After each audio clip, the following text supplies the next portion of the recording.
Bank की परीक्षाओं को लेकर हम आईबीपीएस के प्रश्नों को खास करके उसका पजल चुन चुन करके सॉल्व करके आपके सामने रख रहे हैं।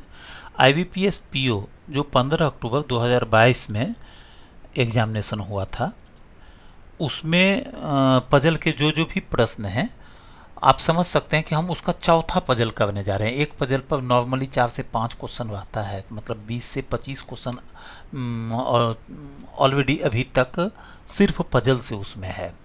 और इसका बेनिफिट ये है कि अगर हम बैंक वाला पजल आपको करा देंगे तो रेलवे वाला पजल जो एनटीपीसी में अब उसमें भी पूछने लगा है पजल का क्वेश्चन, तो वो सब बहुत आसानी से बन जाएगा। अभी आपके सामने हम स्क्रीन पर पीडीएफ लाते हैं और वो पजल आपको कराते हैं। तो आईबीपीएस पीओ 15 अक्टूबर 2022 का ये चौथा पजल आपके सामने होगा। ये है,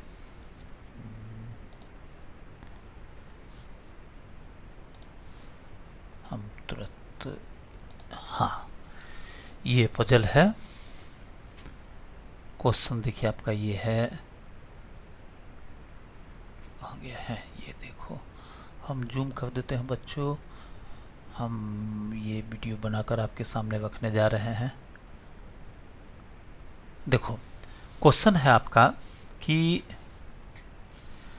8 व्यक्ति है एक रेखीय पंक्ति में, मतलब क्षैतिज पंक्ति में, समान संख्या में व्यक्ति उत्तर और दक्षिण की ओर, मतलब यहीं पे एक देखो क्लियर हो गया, समान संख्या में उत्तर और दक्षिण है, मतलब 4 उत्तर और 4 दक्षिण की तरफ मुंह करेगा।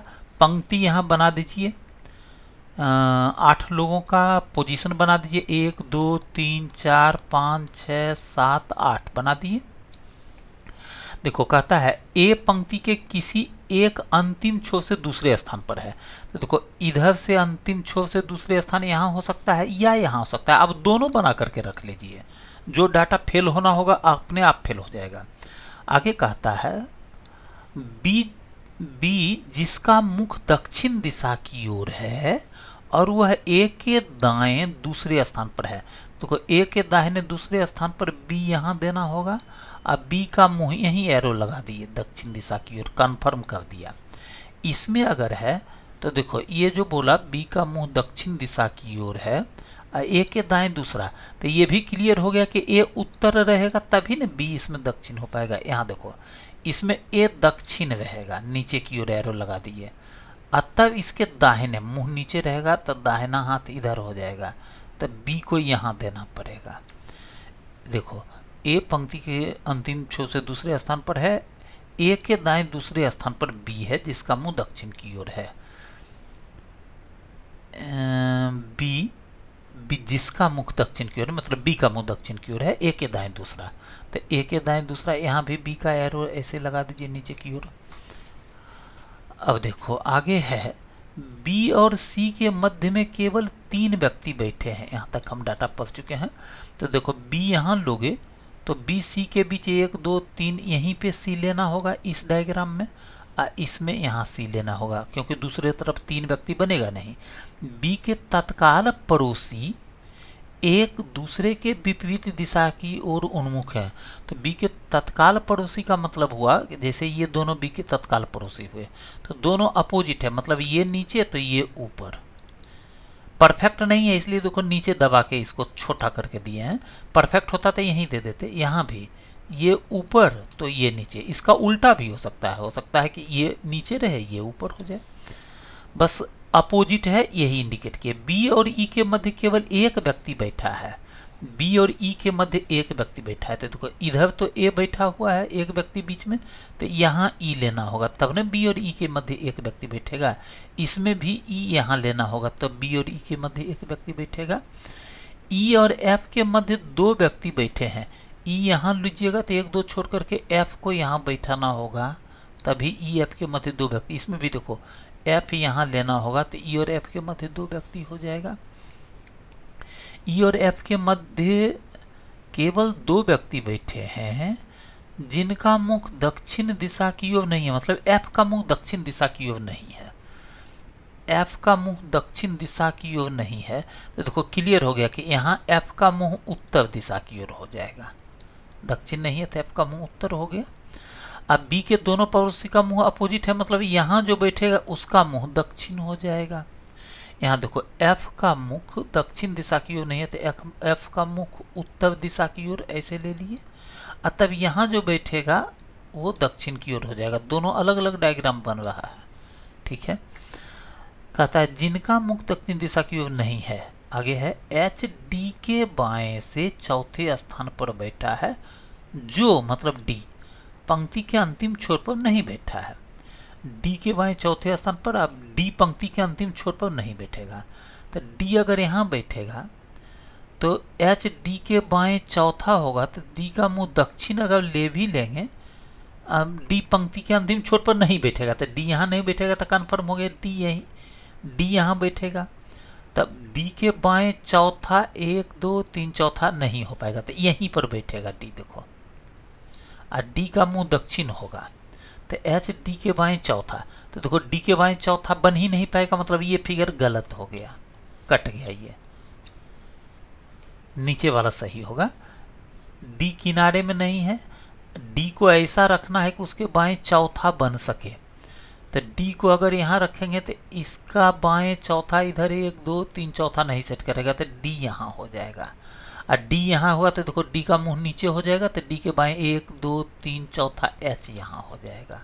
ओके, जी डी के समान दिशा की ओर उन्मुख नहीं है, तो बचा हुआ जगह पर जी हो गया। जी डी के समान मुंह नहीं है, मतलब डी नीचे है तो ये ऊपर हो जाएगा, उत्तर दिशा की ओर हो जाएगा। तो गौर करो दक्षिण दिशा की ओर कौन कौन हो गया। दक्षिण दिशा की ओर देखो, इसको हम हटा देते हैं, ये कट चुका है ऑलरेडी हमारा। ये एरो का भी कोई ज़रूरत नहीं है, लाइनिंग हम फिर से दे देते हैं इसमें। ये देखो ये डायरेक्शन का ध्यान रखोगे, ये डायरेक्शन का ध्यान रखने के लिए लाइनिंग दे दिए। तो देखो दक्षिण की ओर हो गया डी बी ए, ये दक्षिण की ओर हो गया। एफ उत्तर की ओर है, ये दक्षिण की ओर है।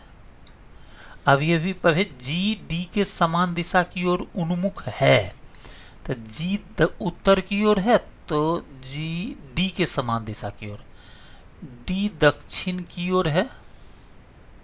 अच्छा, तो जी भी दक्षिण की ओर हो जाएगा, सॉरी, जी डी के समान दिशा की ओर उन्मुख है तो ये भी दक्षिण की ओर हो जाएगा।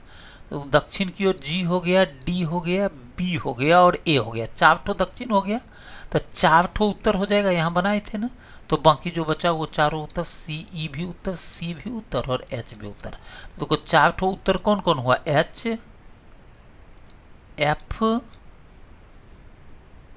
एफ सी और ई। अब बाकी 4 ठो दक्षिण की ओर हो गया, जी डी बी और ए।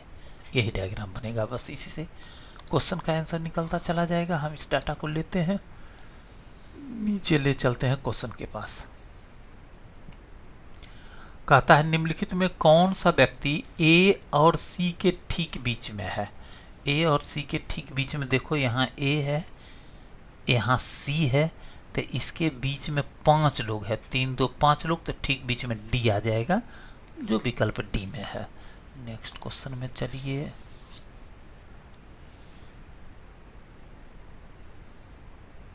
अगला क्वेश्चन हमारा है ई और एच के बीच कितने व्यक्ति बैठे हैं। ये दोनों क्वेश्चन एक साथ कर लेंगे।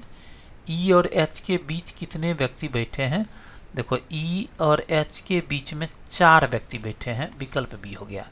जितना व्यक्ति ई और एफ के बीच बैठते हैं उतना ही व्यक्ति एच और किसके बीच हैं।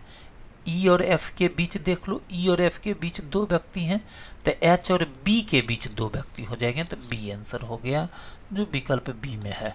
नेक्स्ट क्वेश्चन में आ जाइए। अगला क्वेश्चन है 29 तक कर चुके हैं हम लोग।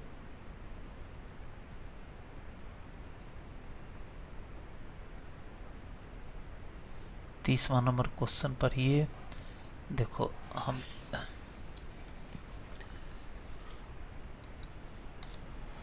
देखो 30 नंबर क्वेश्चन कहता है अंतिम व्यवस्था के संबंध में निम्नलिखित में कौन सा कथन सत्य है? ध्यान रखना है, कभी कभी असत्य भी बोलता है।